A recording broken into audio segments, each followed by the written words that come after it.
are decisions that have to be made when we don't have complete information on that species. So there's a lot that just simply isn't known. And so a lot of the analyses, and this is actually true for really anything in any ecological or entomological system, is that there's a lot that we don't know. And so we try to integrate those unknowns in ways that are meaningful, but still allow us to get some idea of what's going on in the system. Let's see. You're just going to let me advance slides. Here we go. All right. So for folks that have done invasion biology in a nutshell, and since this is a seminar, we'll start off with the broad brush stroke. So we usually talk about invasions in four different, as occurring in four different phases. Transport, which is where the insect or the organism gets moved to a new location. It establishes in that location, then begins to spread and have some impact on the landscape. In fact, we could actually just tie up this slide is basically an entire semester of invasion biology in one package. So and actually with that, we'll just say, hey, does anybody have any questions? Hope you enjoyed the seminar. We've covered everything. I guess we'll keep going. So we're going to focus primarily, I'm going to talk a little bit about the transport and the establishment because it's kind of helpful to have a context, a historical context, and a biological context for understanding why the organism is here, how it got here, and how it moves and spreads. But we're going to talk primarily in depth here about how this thing moves around on the landscape, because it's understanding the spread and dealing with this spread that allows us to understand both the impact that it can have, but also the kinds of actions that can be undertaken to try to manage or mitigate the species. So our story begins off in China, where we kind of have to go back in history a little bit for this. This is sort of an interesting story, the species, because it ties into really global politics and pretty complex global history, which is really kind of neat. As folks probably know, in the 1950s, China was undergoing some substantial social, cultural, and government changes. As one of the side effects of the processes and the changes that were taking place is that there was a lot of effort put into developing industry in China and trying to develop local industry, particularly trying to refine and produce metals at a very local scale. And the fuel used for this, for a lot of these efforts, was typically wood. And the result of that was that a large chunk of China was essentially denuded of its forested land, of its wood. And by the 1960s, it was really evident that this was a massive environmental problem, because the Gobi Desert, which is situated through here, began to spread very rapidly. In fact, it's still moving at about anywhere from 5 to 10 kilometers a year that this desert is spreading, which is really pretty amazing.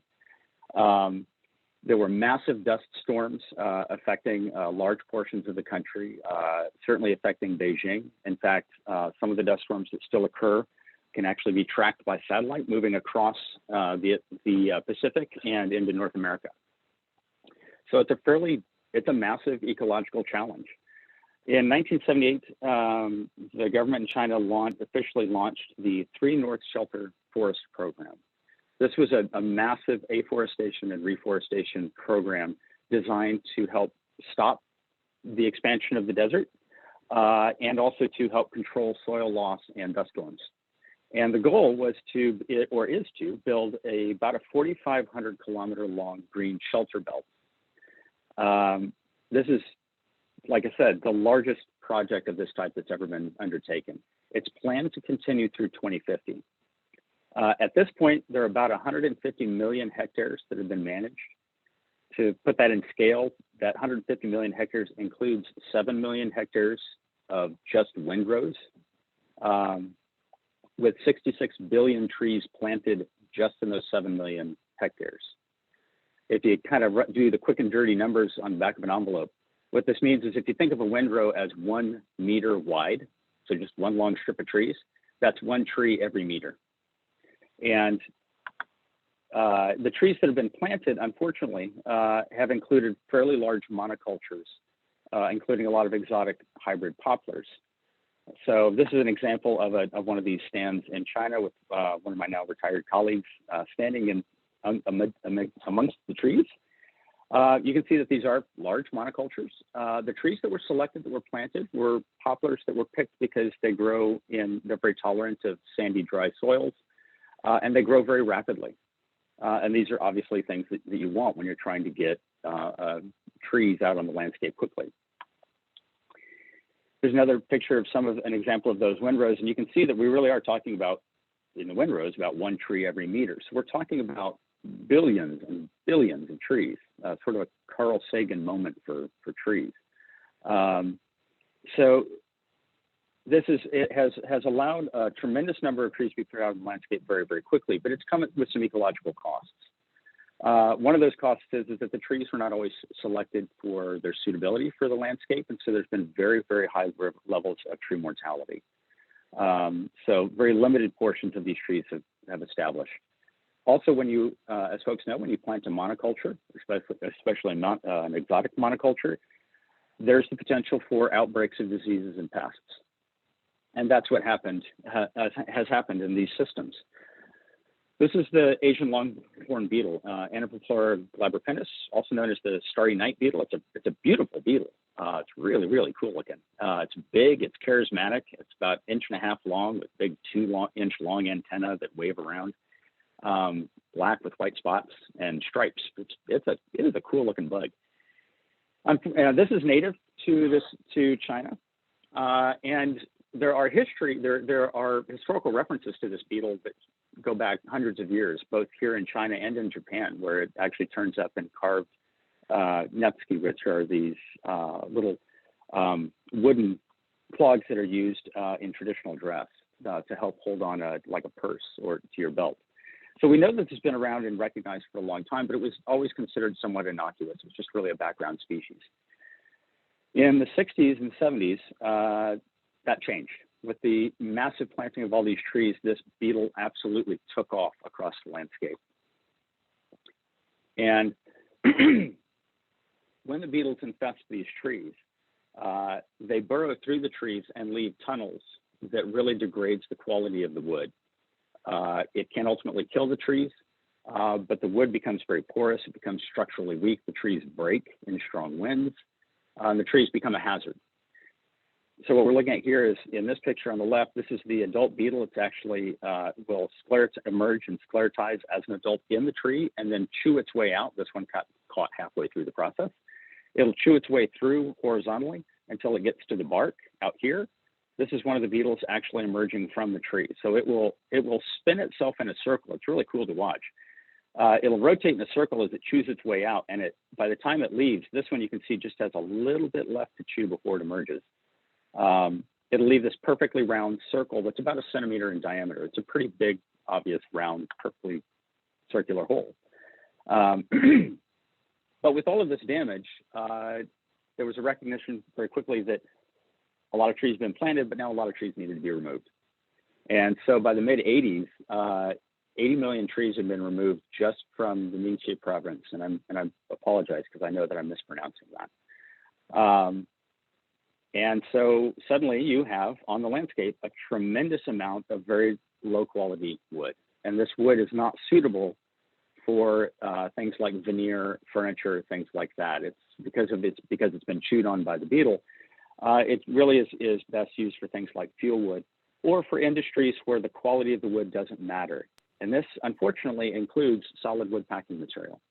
So crates, pallets, dunnage, these are the big chunks of wood that get shoved into a shipping container to keep things from shifting around. A lot of the wood has ended up in solid wood packing material. And the beetle is capable of surviving as late instar larvae and emerging as adults from this wood. And so the result of that, of course, is that the beetle ends up hitching a ride in these big steel shipping containers all over the world. So we go from this, like I said, it's this really kind of fascinating thing where we go from a political, economic series of patterns that had ecological impacts that were then managed with this afforestation effort that had the unfortunate side effect of leading to some outbreaks, the generation of lots of infested wood, at a time when lots of exports are happening in China, and some of this wood ends up being exported. And so the beetle ends up being introduced to a variety of new landscapes all over the world. The US and Canada first detected this beetle in about 1992. In 1992, I should say. And the first detections were actually in warehouses. And this had to have been a surprise for the warehouse workers. You can imagine operating in a massive import-export warehouse and walking around and having this giant 2-inch long beetle land on you. And that's basically exactly what happened. Now, if you work in import and export, you obviously know that when a bug goes flying around inside your warehouse, this is a problem because it's probably not supposed to be there. So they get turned over to, well, at this point, it's now actually the Department of Homeland Security that does these inspections. Those were documented. They were reported to the Animal Plant Health Inspection Service, who very quickly said, this is really bad, and began doing much more widespread monitoring. By 1998, the beetle had been detected in warehouses all over the US and Canada. I'm just showing the US right now. It's turned up, obviously, in lots of ports of entry, LA, the Pacific Northwest, there's Galveston, obviously the Northeast, where lots of imports arrive. But it's also turning up in warehouses throughout the US. So these are places where the bug ends up in a crate, goes into a big steel shipping container, it goes through the port, it ends up in a warehouse somewhere in the Midwest before it gets opened up, and now you've got the beetle showing up in some new places. Inspections are great and they're very important, but it's worth pointing out that right now my understanding is that of all those thousands of steel shipping containers that come off the ships, I think about 4 to 5% of them are actually opened up and inspected because there just isn't the manpower or the personnel power and the staff to inspect everything that comes in. So they try to prioritize the things that are probably high risk. There have also been since this has evolved, there have also been a lot of changes in how solid wood packing material gets used. There's now something called ISPM, or there's a series of regulations for the international standards. Well, I'm actually absolutely blanking on what ISPM stands for. Somebody will probably remind me. ISPM 15 was released a number of years ago. This is an international standard for solid wood packing material. There's the PM. That demands that all of the wood be heat treated or chemically treated before it gets used so that we don't move the species around. This has worked fairly well. It's cut the number of introductions by about half. But as you can imagine, sometimes the wood doesn't get treated completely. It doesn't get treated well, or in some cases, the wood may not be treated at all because it's fairly cheap to print up a piece of paper that says the wood was treated. It's cheaper than actually treating the wood. And so as wood moves around the world, it doesn't always get treated, but we have seen some reductions, and that's great. All right, but I'm getting diverted. So also very quickly it was realized that with this thing being introduced, we needed to have some sense of what's at risk. This is some work we did a couple of years ago where we just looked at where the beetle can survive and where the host species for that beetle are. Unfortunately, this beetle has a pretty broad host range. It's about 22 genera that it'll feed on.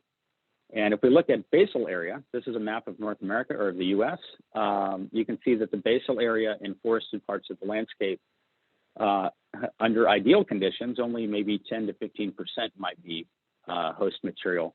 But for a lot of the landscape, we're talking 50 and even up to 70% of the basal area on the landscape is host.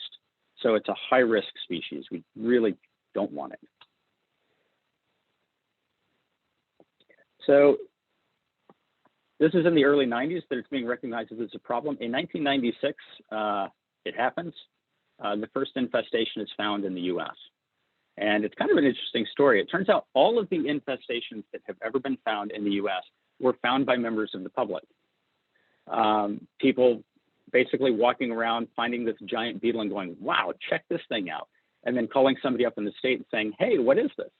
And sometimes I think being surprised when the state person they call says, oh no, because they don't want it.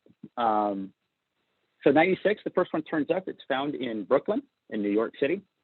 You remember those perfectly round holes that were in the trees? This thing had infested some street trees in Brooklyn, and somebody who lived on that street called the Parks Department because they thought that with these perfectly round holes that go straight into the tree and all the sawdust beneath them, that somebody was running around with a cordless drill and vandalizing the trees by drilling holes in it.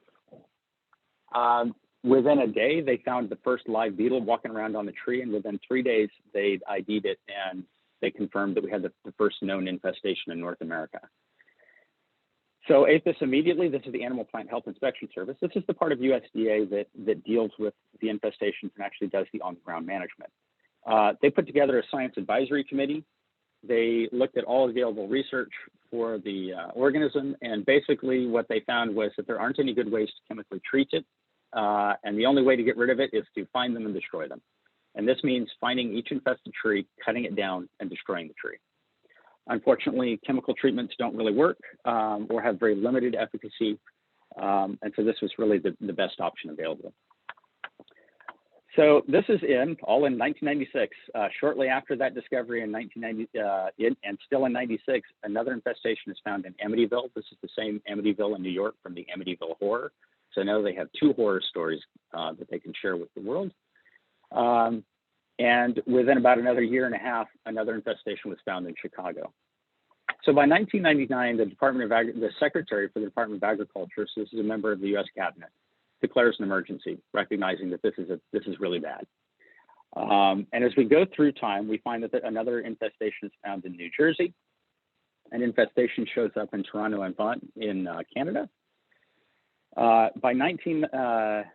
Now, some of these infestations, such as in Chicago and in New Jersey, have been eradicated, and we're showing that here at the end of these lines. They've been removed from the landscape, and that is the goal for all of these infestations, and was the recommendation from APHIS. When you find an infestation, eradicate it. Mitigation is not a good plan. It's turned up in Canada. That was almost eradicated, but then an infested tree was found, and that's now been continued a little bit as surveys continue. In 2008, things were looking pretty good until a massive infestation turned up in Worcester, Massachusetts. Shortly after that, we found an infestation in Boston. This turned out to be just 7 trees, and it's a really cool example of the importance of public outreach and education. On the hospital grounds, a group of landscapers working on the trees who had been given a bunch of outreach information on this beetle found the infested trees, and it was in only 7 trees. They were able to find those trees, eliminate them, survey the landscape, clean it up, and it was done. And so Boston really dodged a bullet there. And that's why it was declared eradicated quite quickly. After that, Bethel, Ohio, middle of the Midwest. Infestation turns out this is probably from a company that was importing tractor parts from China. It's a fairly large infestation, and it's an ongoing eradication. We'd hoped that this was it. We had it under control. And then because the spring of 2020 was such a delightful time for so much of the world, as coronavirus is kicking off, so is a new infestation in South Carolina. 2020 is just the year that keeps on giving. In an effort to kind of get a handle, whoops, uh-oh. Come on, computer. There we go. Uh-oh. Now, there we go. To get a handle on what this is, what is the, it's always important when you're launching these eradication programs, which are very expensive because you have to do a lot of surveying, a lot of tree felling and destroying them, have a sense of what's really at risk here. So NOAC, this is now an old study. This is 20 years old. We need a new one. Did a survey of looked at urban tree cover in the U.S. So this is just urban tree cover, street trees in large cities. So we're not talking about the landscape, just the urban environment. About 30% of those trees would be killed by the beetle and would have to be removed from the landscape, and the cost for that would be about $669 billion. These are just urban trees, so the cost for this is pretty high, which is good to bear in mind when you start looking at what's required to eradicate this thing. So to control it and eradicate it, the first 2 steps are pretty obvious. You need to figure out where the boundary for this thing is, and you need to keep it from moving out. They're moving out of that area.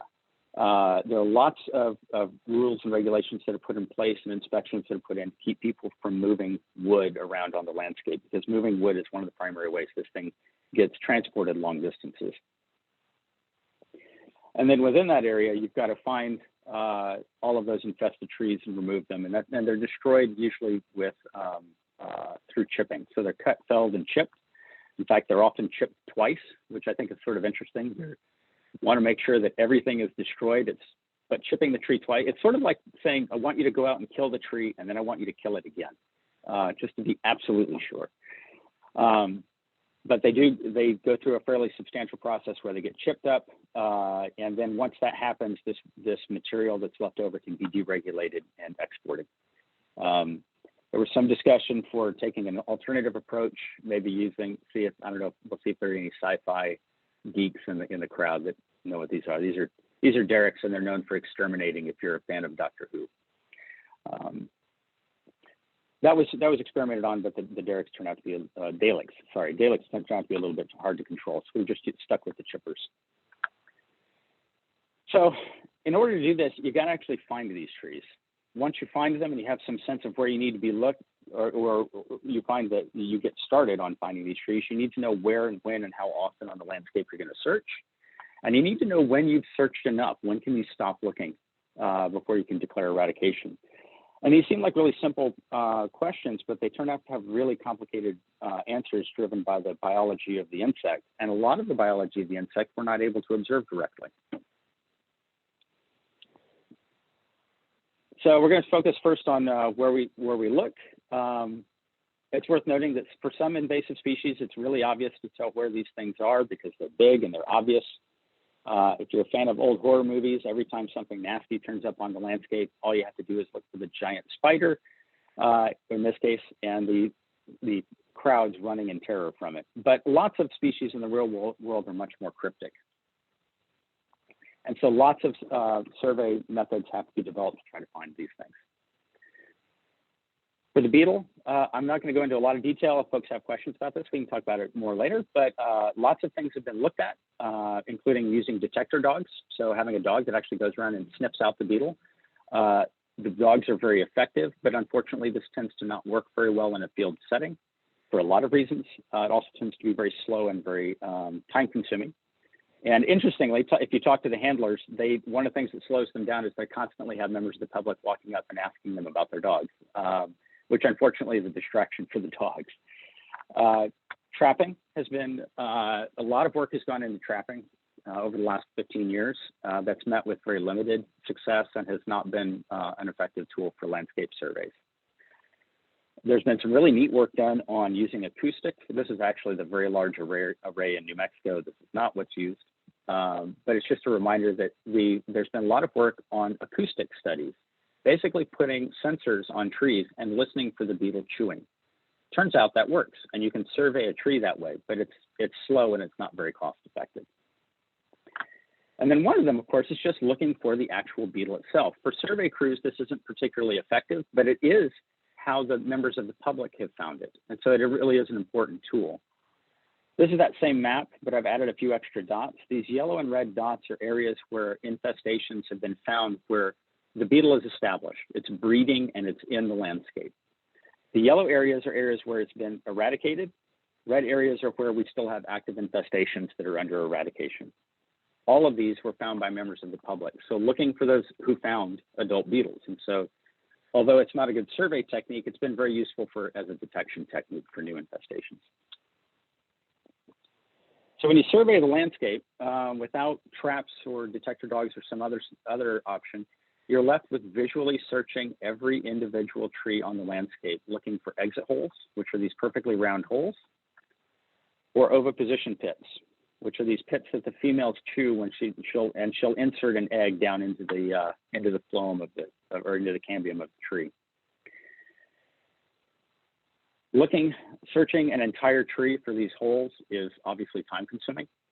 And on a landscape where you've got millions of host trees, it's a massive effort. The most common way that this is done is usually with ground surveys. So teams are sent out with binoculars or spotting scopes, and they literally search every single tree looking for these exit holes and oviposition pits. And our estimate on their efficacy right now is about 30%. So if that tree is infested, there's about a 30% probability that they will be able to detect that infestation.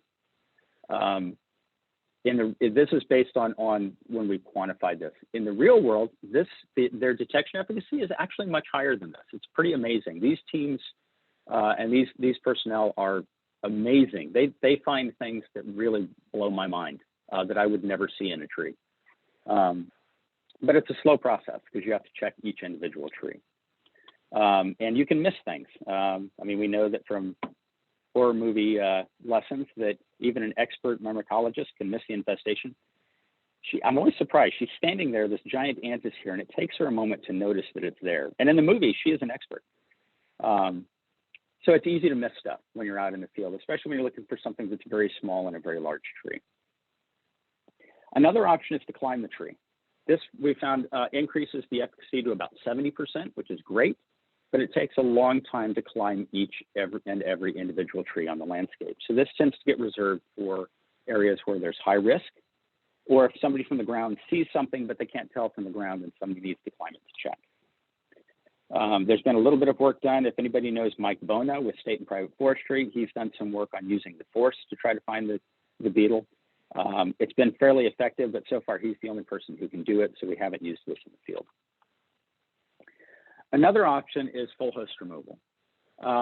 This is extremely effective, but it's very expensive. And programmatically, it's discussed as having significant externalities, which is a really nice academic way of saying it does a lot of harm to the community. This is an example of a street in Worcester where the trees have been removed. This neighborhood has been substantially impacted. Property values go down, energy expenses go up because they're no longer being shaded during the summer. There are interesting studies that show that actually crime increases, mental health goes down. These are pretty significant impacts that you have on a community. So simply removing every tree is expensive and just not a good option. So we need to figure out, given that we know that the surveys are not perfect, we need to know where to survey, where to prioritize those surveys, how often we need to survey those, when they should be surveyed, to try to maximize the efficacy. This is an example. We're looking on the left. This is a map of one of the infestations in Bethel, Ohio. The one on the right is in Worcester, Massachusetts. These are areas that, well, the one on the right, that's about 110 square miles with an estimated 4 million host trees in it. It's a pretty daunting undertaking. The survey staff, by the way, at any given time, the survey staff is usually made up of about 30 people. So those 30 people are responsible for surveying all of those millions of trees on the landscape. Obviously, the whole landscape doesn't get surveyed in 1 year. In fact, only a portion of it gets surveyed in 1 year. And so they're constantly leapfrogging around the landscape with their survey crews. And what we need to do is find ways to help make that as efficient as possible. In a perfect world, what we would do is we would take these maps, these are the known infested trees, and we would use those maps to generate a heat map for risk on the landscape. And this has sort of been played with over the years. How do we do this? Do we draw a buffer around these infested trees and survey those areas intensively? Do we survey an area based on how dense the infestation is? Really what we would like, though, in the end, is we would like to know, how is the beetle likely to disperse? Say from this individual tree, there's a probability that this beetle is going to disperse out from that tree and infest another tree. We need to know what that risk around that tree looks like. How is it influenced by the intensity of the infestation on the landscape and the intensity of the infestation within a tree? So we know that trees can be lightly or heavily or moderately infested. I won't go into this because there's nothing worse than producing a slide that has nothing but a bunch of text. For all students, beware, never produce a slide like this. They're terrible. People glaze over instantly. But I'm just throwing it up here to highlight the fact that there have been a number of studies that have been done, but there have been some real limitations. They've been done with usually small numbers. In this case, 188 and 395 beetles that were recaptured in these mark capture release studies in China. This is with 16,000 and 40,000 beetles. Massive efforts, and you still end up with only a couple of hundred beetles. Trying to, releasing a little beetle and then hoping to catch it again is not an easy task. Also, these are limited to being done in China, in the native landscape. I did approach APHIS and ask them if we could do some release recapture studies here in the US. Not surprisingly, when I said we'd like to release a couple of thousand beetles, they said no. And then they closed the door and asked me not to come back anymore. So we can't do that kind of thing here in North America. So we need to get at this. We need to come up with some new ways to getting at this. One of the solutions sort of presented itself randomly when we were doing some trapping surveys, and we were trying to figure out what's the pressure that's the beetle pressure on a trap. And that got us thinking about how the trees are distributed, how the beetles move around, and how can we use that information. The information we currently have from the program is we have locations for infested trees, and we have levels of infestation for those infested trees. In this case, the red trees are very heavily infested, yellow trees are moderately infested, and green trees are very lightly infested. If we can assume that how infested that tree is probably a surrogate for how long that tree's been infested. So a heavily infested tree has probably been infested longer than a lightly infested tree. It's had time for the population to grow. If we do that, what we can say is, okay, let's pick our heaviest infested tree, and we're going to assume that's patient 0. That's where the beetle starts. And we know that it had to move from there to our other heavily infested trees. So we can just draw a vector in. We can connect those dots. Then for our next level of infestation, we know that those were infested a little bit later. And if we assume that those were infested by the closest already infested tree, we can again start drawing arrows on the landscape, and we can connect those dots. And we keep doing this, and we go through this exercise with all of these trees on the landscape. And what we end up with is a network of spread. Now, this is an inferred spread. We haven't directly observed this, and it's based on lots and lots of assumptions. But it's at least a logical way to try to reconstruct how the beetle has moved around on the landscape.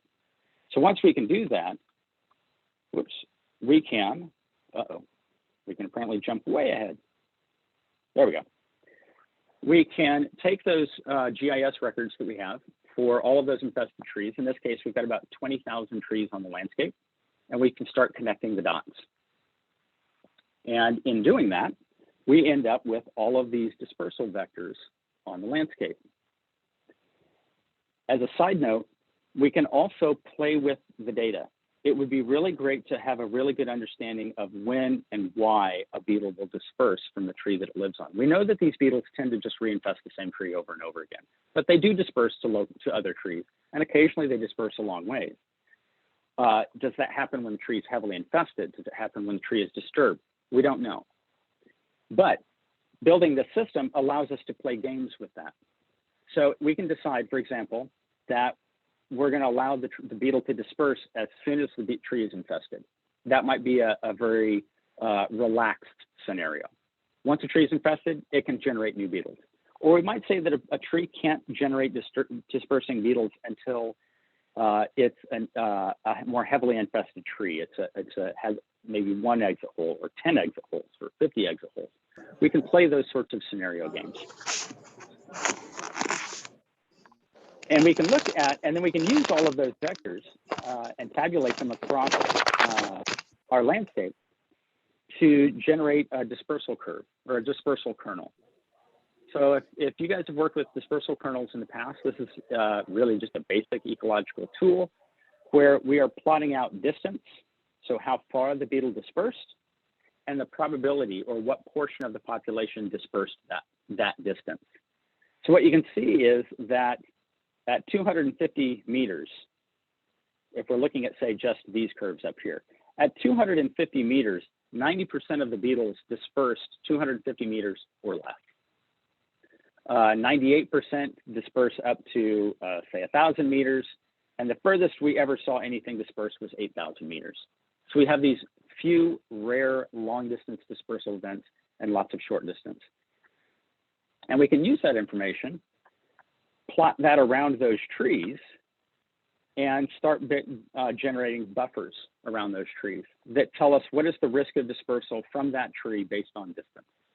We know, for example, that 99.9% of the beetles would stay within this area.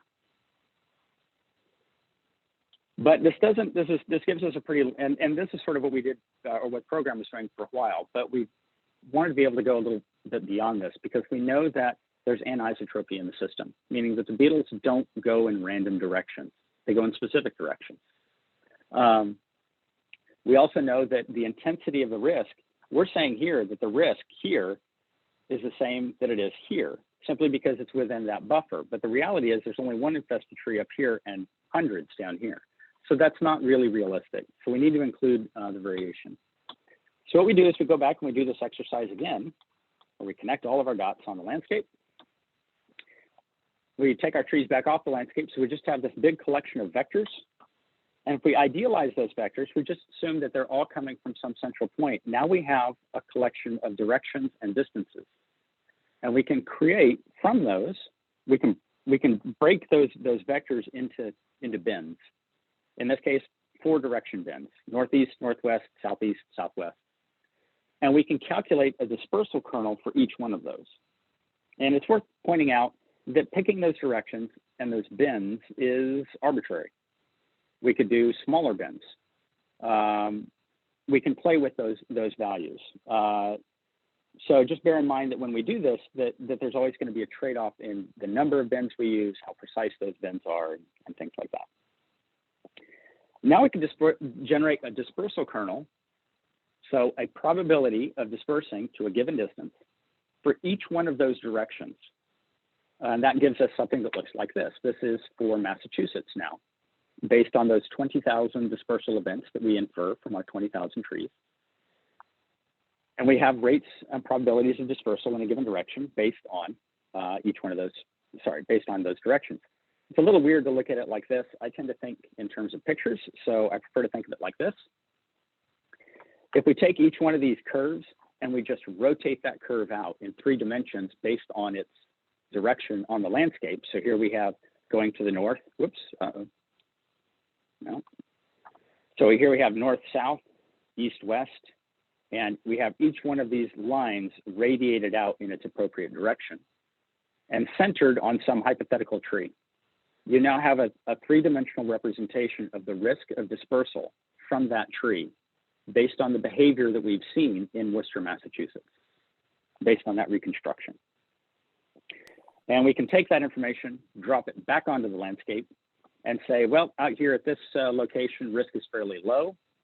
At this location, risk is much higher. And at this location, the risk is somewhat moderate. And for these areas outside, we're calculating the risk is 0 because we've never seen a beetle disperse that far in that direction before. So we go through this exercise, of course, with lots of trees on the landscape. We combine all of that risk, and that now we finally have that heat map that we've been working to generate. And we can base this on what we know about the distribution of the infested trees and some assumptions that we can make about how often the beetles disperse and when the beetles are ready to disperse from a tree. And we can start playing games with that landscape, figuring out so that we can get a handle on what matters and what doesn't. What do we know and what do we not know? So this is getting into playing games with the system, recognizing that there's a lot we still don't know. As I mentioned, we don't really know. We're talking about strict and relaxed dispersal rules, which is just a way of saying under strict rules, we're going to say a tree has to get really heavily infested before the beetles start flying away. Under relaxed dispersal rules, we're going to say, you know what, as soon as the tree is infested, a beetle might fly away from it. Because there's been a lot of assumption over the years, both in the US and internationally, that the beetle just doesn't disperse, and we're finding that's not true. So we'd like to know, does that make a difference? If we look at just this first set of curves, or actually you can see we've got 4 pairs of curves. In some cases, the curves sit so close to each other you can't distinguish them. These are relaxed and strict curves under a given set of other assumptions. And what you can see is that there's very little difference between these curves, which is really cool because it means that even though we don't know if the beetles leave lightly infested or only heavily infested trees, when we plot out that risk on the landscape using those 2 scenarios, it doesn't make a difference. So although we don't know the information, we also know that it probably isn't absolutely critical that we nail down that parameter because it doesn't have a huge impact. Now, if we look at the L and the H, this is low and high dispersal rate. So these are estimates of how, for every exit hole on a tree, what portion of the beetle that came out of that dispersed to another tree. We have estimates from the lab and from the field that are as low as 5% and as high as 60%, a huge range. Turns out when we plot it under the low percent, So 5% dispersal, we get this. Under high dispersal, we get this. So the curves shift from here to here under those low and high dispersal scenarios, which means that we do need to know what is the rate at which the beetles leave the tree. It's not as important when the beetle leaves the tree, but we need to know how many of them leave the tree. Because here we're looking on our x-axis. Sorry, I should have explained these curves. On our x-axis, we're looking at the number of hectares that have to be managed, right? So these are all the at-risk hectares on the landscape. And in a perfect world, you'd go and you would manage each one of those hectares to reduce the risk on that hectare to zero. And at that point, you know the beetle is eradicated. But in reality, it's not that clean. We know that as hectares get eradicated, the probability that the beetle is still somewhere out there on the landscape should hopefully, or the probability that you've eradicated it should climb, right? This first set of curves tells us that until we've mitigated around 10,000 hectares, there's no chance we've eradicated it. By the time you get to 15,000 hectares, there's a 10% chance it's eradicated. And as you eradicate more and more hectares, the probability, or you treat more, the probability that it gets eradicated goes up. Every time we shift these curves to the right, the chunk of the landscape we have to manage increases. And in this case, going from a low to a high dispersal probability means we've doubled the amount of landscape that has to be managed in order to get the same eradication probability. Also shown here are our paired curves. You can see the RS30L and the RS360L. These are the same curves, but the 30 is we've used directionality here, those 30-degree bends. Here, 360 degrees, we've not used directionality.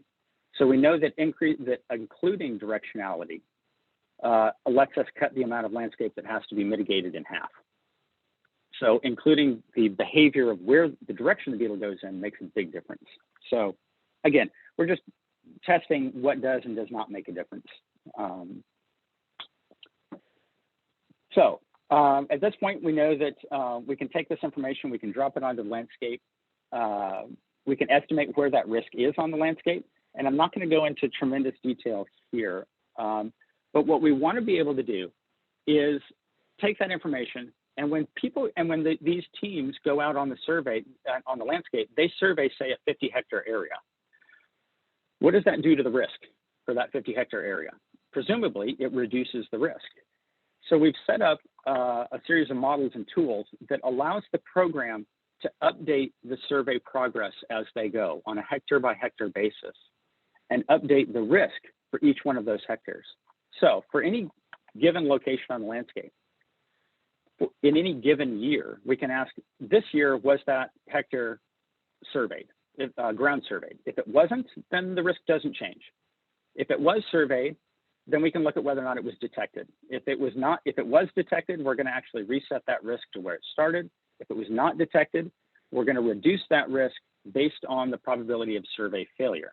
So we're asking the question, what's the probability that this hectare is infested and the survey failed to detect it? That's the remaining risk. And we can mitigate that risk based on how much time passes between surveys.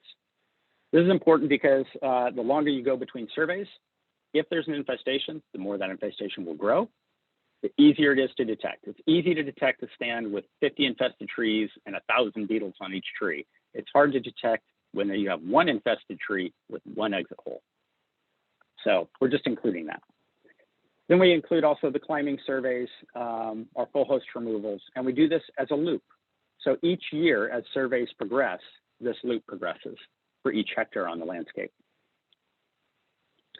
And we know from experience that anytime we build a blueprint in blue and white, it always produces really, really good results based on this individual's experiences. I know his plans always went exactly according to plan, so I assume ours will as well.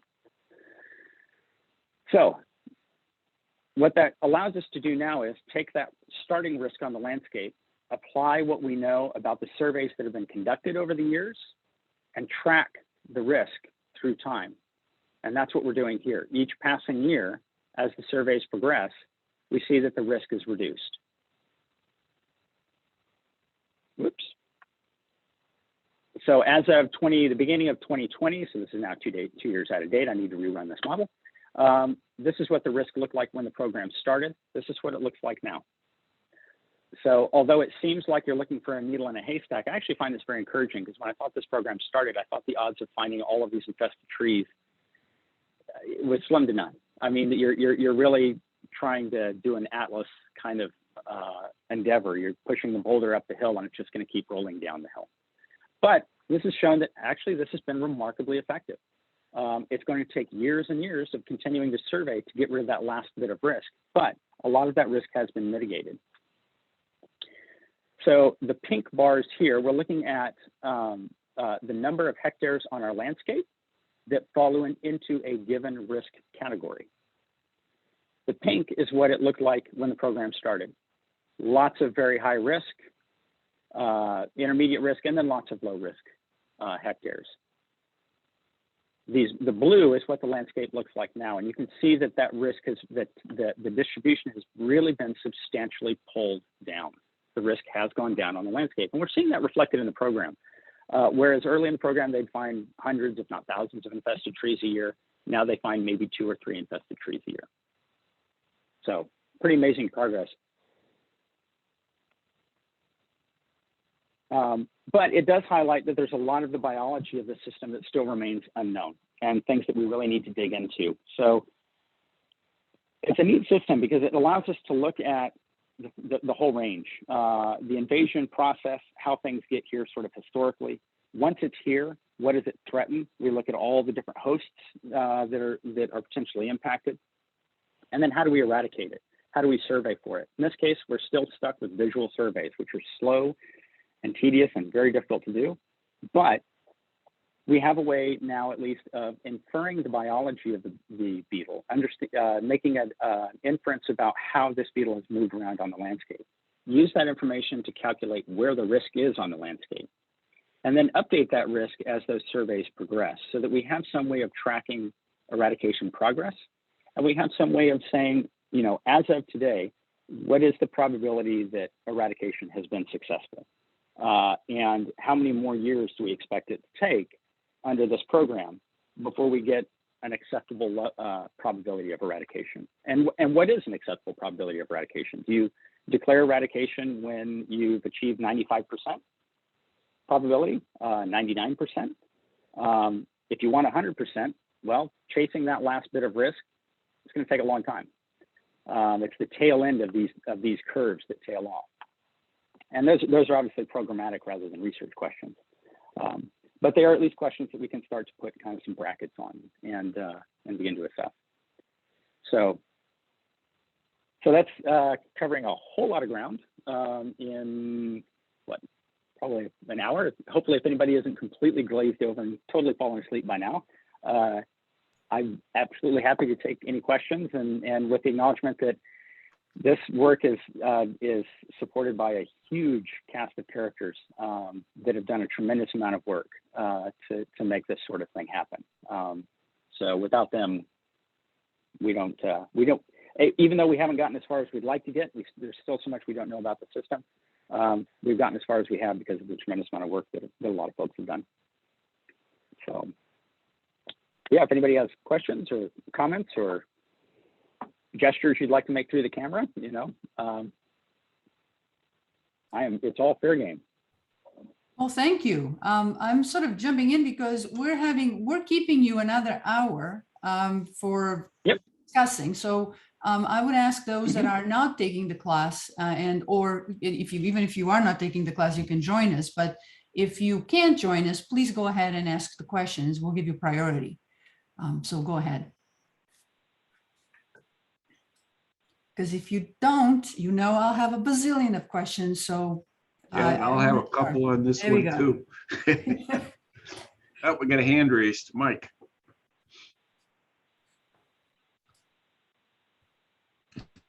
Hi, my name is Michael Anzo, and I'm a student in Dr. Hilton's lab.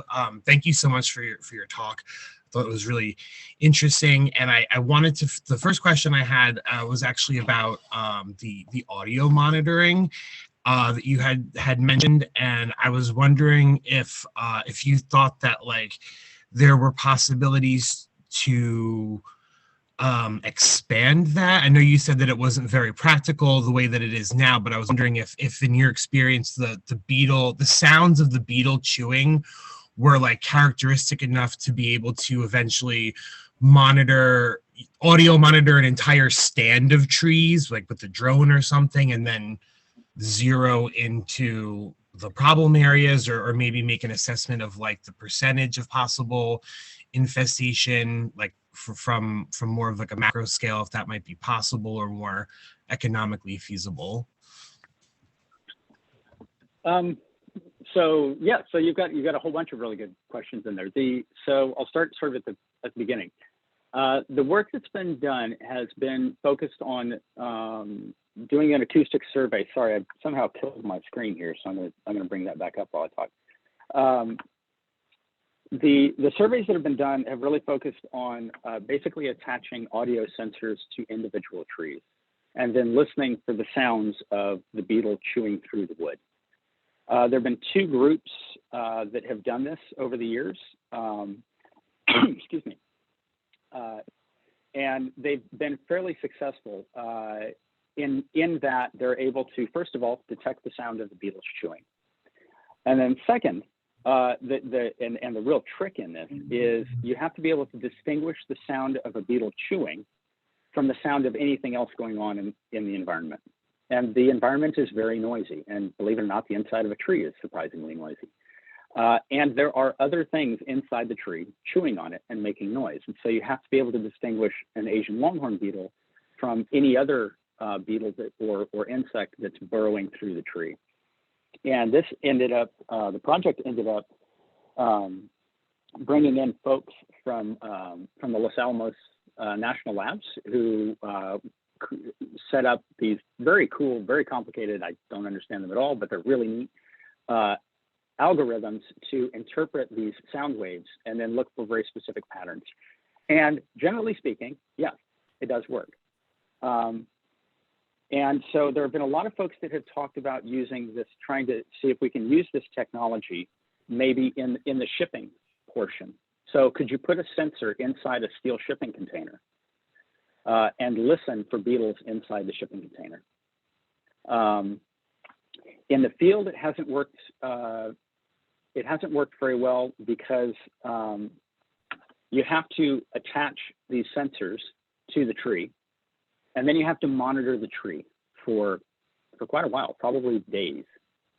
And on a landscape with millions of trees, that's a pretty slow process. You know, right now you can visually assess, a well-trained crew can visually assess a tree in about 10 minutes. And so that's obviously a lot faster than putting the sensors onto the tree. And it's less expensive because you would need lots and lots of these devices. Let's see. So I don't know if that really gets at the answer. I know that there is continued interest in this. There's actually a group out of Saudi Arabia that's looking at using this technology. The technology has been used in other industries, for example, in looking at or monitoring shipments of grain, for example. They'll put an acoustic sensor in there and listen for bugs chewing around inside rice.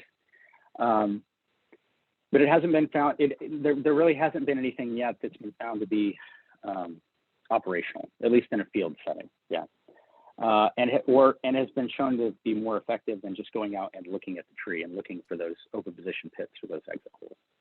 So sorry, I know that's a long-winded answer. I don't know if I covered it, but no, definitely.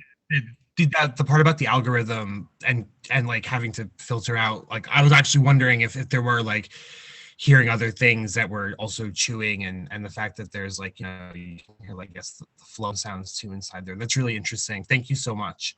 Yep. Yeah. So, that sorry, go ahead.